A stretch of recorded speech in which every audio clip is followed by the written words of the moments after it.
sure that the audio comes through. It does look like it's working, but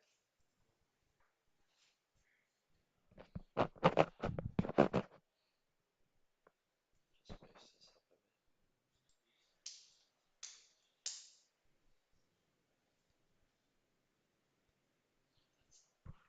No, it's not good. No. No, it's not good.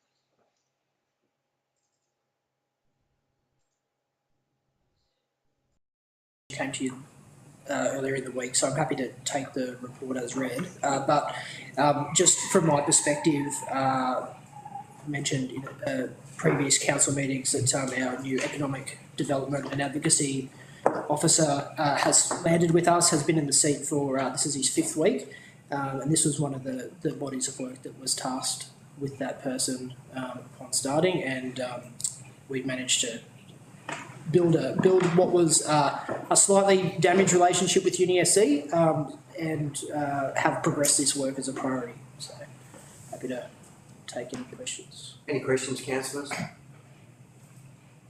Councillor Polly? I hope it's an enduring MOU, or is there a sunset clause on it? The initial proposal is for 23-24 with the view to extend that, provided both parties are happy with the arrangement. Sorry, next question. Yes. At what cost is this to any ratepayers at all? Yeah, that's part of the memorandum of understanding. We get, hopefully with council's endorsement, go back to UniSC directly and figure out some of the specific costs. My understanding is though UniSC sponsor the students, so they carry the majority of the financial weight with this, and council and by extension the community receives the benefit. So it's a pretty good deal. Excellent. Any other questions, councillors? Any comments? I'd just like to, I know a lot of work has gone into this over the last sort of 8 to 12 months, and it's a great outcome. It's actually really exciting when you get to sit down and see how keen the uni are to invest in this space and work with us, and I think it can really help us in that workforce and skills area, bringing on traineeships and cadets or postgraduate students as part of their education process to be working with us. We may uncover some exceptional talent that can service their community for extended periods. So it's really exciting, very, very exciting. There is, Councillor Zebra. I was just wondering, so this is office work primarily, is that? Well, there's a whole range of different programs that UniSC will be eligible to use their students for. It would predominantly be around planning, economic development, marketing, and engineering. So there's probably going to be some translation into that outdoor space, but yeah, mainly graduate programs, undergraduate programs, sorry. Do we do something like this with TAFE? Well, I think we have in the past, is my understanding. Right. Yeah, and it's certainly a discussion we can bring up. Thank you. Any other questions, councillors? Councillor Fredman. Mr. Mayor, we're back on the rails with our relationship with the uni. I wasn't quite aware that we had gone off the rails, particularly since a previous employee of council won an award from the university for our cooperating with them. So have I missed something? I'm not familiar with that award, Councillor Fredman. It wasn't me, was it? You're not a former staff. Through you, Mr. Mayor, those comments we probably can't make in open session. Thank you. I think it's fair to say that a lot of work has been done to repair and build on the relationship, and it's very much a mutual partnership, and there's just as much energy from USC and desire as from council, and there's just as much benefit to them as there is to us. So it's great to sit down in the same room with them and have their heads of their organisation sitting with ours want to progress something like this. So it's a good work and great effort from the staff to continue this work over the last 12 months to make it happen. Thank you, Mr Mayor. The intention will be to bring back a formal report in the next month or so for council endorsement. Any other questions, councillors? I believe that's our only agenda item on today's workshop. We will now close the workshop and deal with an item on the briefing.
I had a meeting with Linda Barry last week.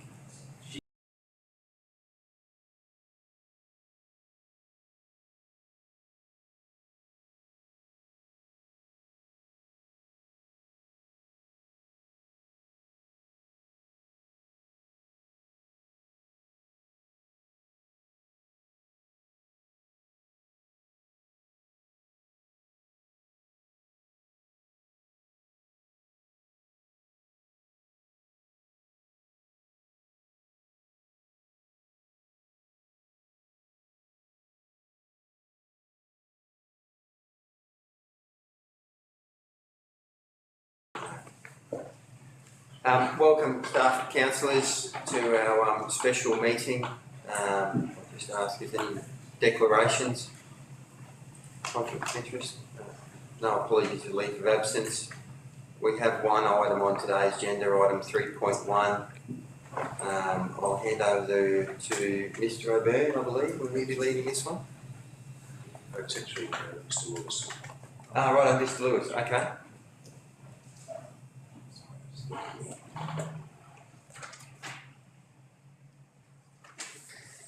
We're just getting Mr. Watson in as well. Yeah.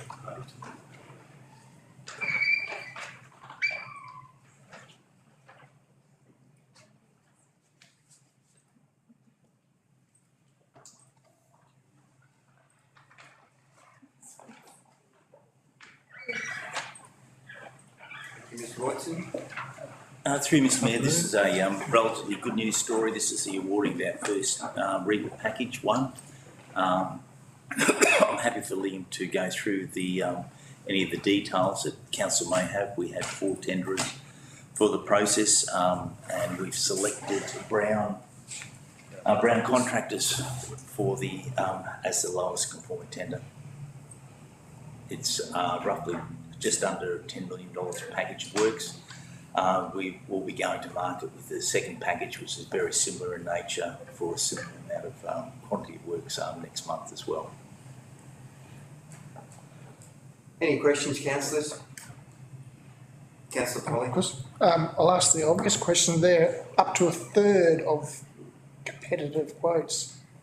Is it okay? I was just concerned, you know, in terms prices. of the lowest price. It's not just low, it's really cheap. Yeah, so I guess there was some discussion in the report around what an unusually low bid would be in this case.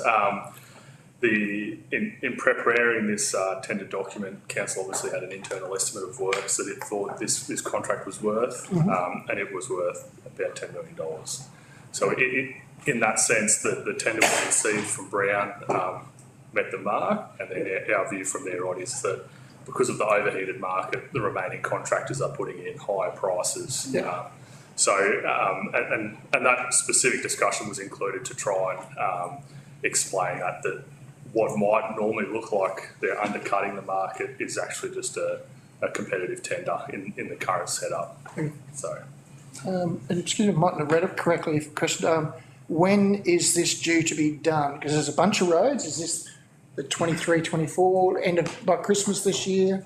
so the current program, we're hoping to start mid-April with this work. Yep.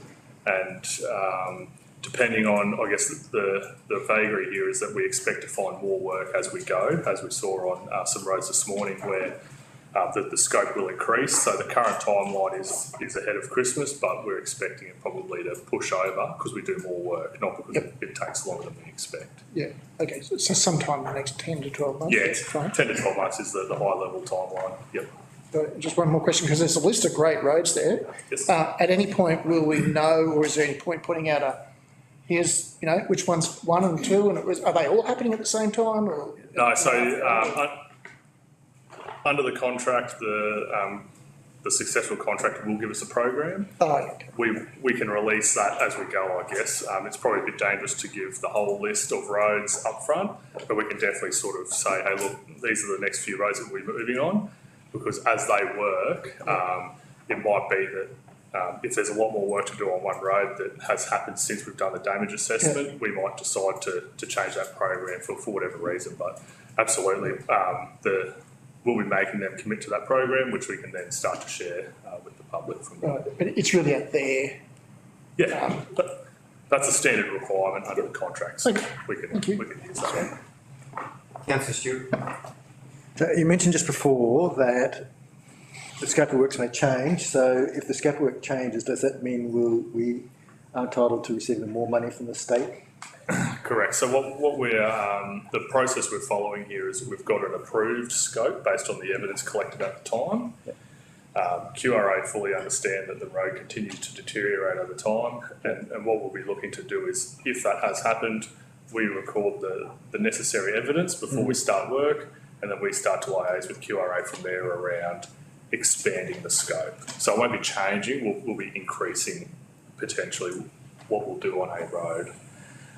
There will be a few instances where we've got numerous patches on a road, and it might be that there's a decision made that we go, hey, look, let's just do the full width over that length, at which time council then might have to fund the difference just for a more uniform road in that location. However, that's totally on a case-by-case basis, and we're still working on that process.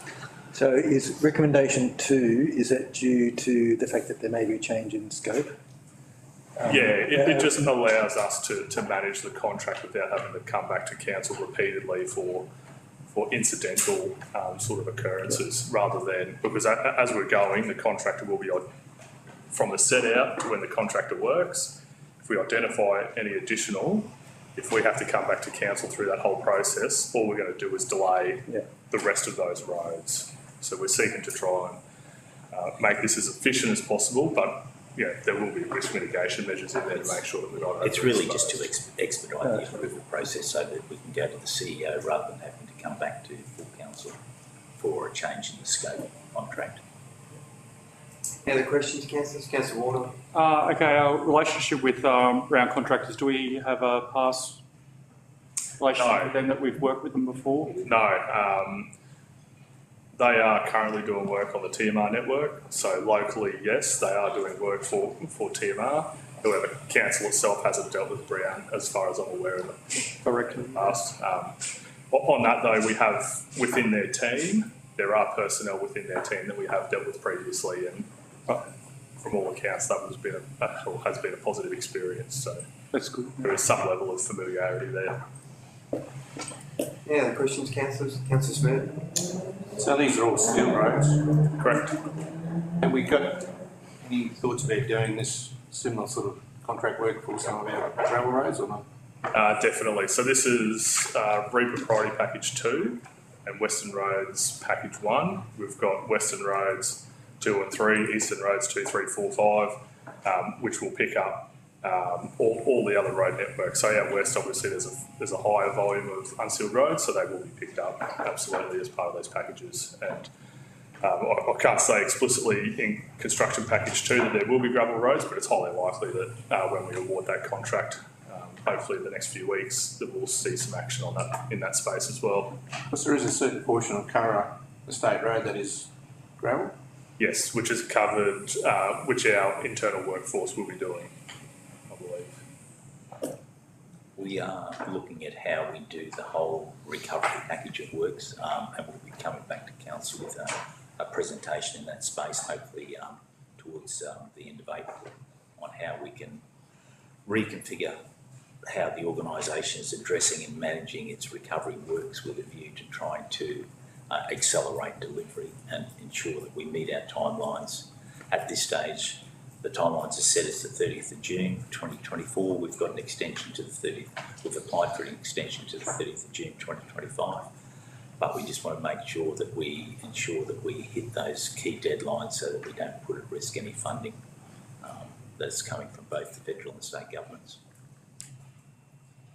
Any other questions, councillors?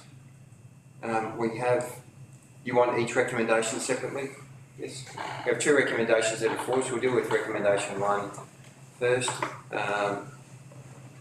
You're quick, Mr. Councillor Fredman to move, Councillor Wardock to second. Councillor Fredman speak. I just think we're very lucky in the current climate. Very lucky to get any tenders at all. To get a good honest tender like this one is extraordinary, and we need to grab it.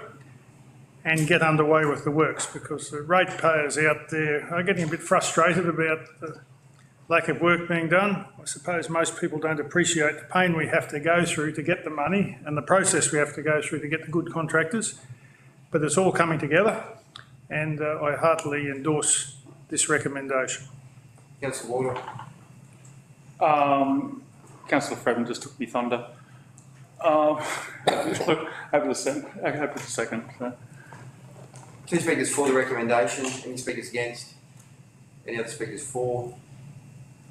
Just like to add and echo Councillor Fredman's remarks around the quantum of work required just to secure this funding. And I know that from an organisation as myself, we'll be making representations to the appropriate state and federal bodies to look at ways to streamline that, because Liam and his team have done a massive amount of work to secure this funding, and it does mean that it elongates the process of repair, which not only frustrates the ratepayer but frustrates our organisation as well. So very glad that this has started to roll out, and look forward to a few more packages coming out soon too. Any other speakers for or against? Councillor Stewart. I just want to back up the frustration side of things. There's a photo posted on Facebook of a council no roadwork sign adjustment, noting anniversary of a road that's been washed out. They actually got the date wrong, I think, it's actually a couple of days earlier, but anyway. But yeah, that's frustrating, and I think most of us with rural roads keep fielding phone calls or whatever. It'd be good to have them cease. Councillor Fredman to close. With that, we'll go to the vote. All those in favour? Against? Carried, thank you. Recommendation 2. Someone to move? Councillor Fredman. Councillor Stewart second. Councillor Fredman speak. The secret to a good contract, in my opinion, is having some flexibility in managing the contract. And this recommendation gives us the opportunity to sort things out as they happen. Too often, local governments and state governments are tied down with red tape. This motion actually ensures that staff can take the initiative, solve the problems on the run, and keep the project moving. So we've got to have it in order to get things done. Just like I said earlier, we've got to get moving. Councillor Stewart.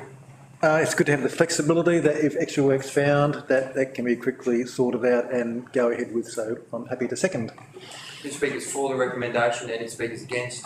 The other speakers for? Councillor Fredman to close. That will go to the vote. All those in favour? Against? Carried. Thank you. That concludes our special meeting today. Thank you for your attendance. Thank you. Just have councillors for a couple of minutes. Just while we're here,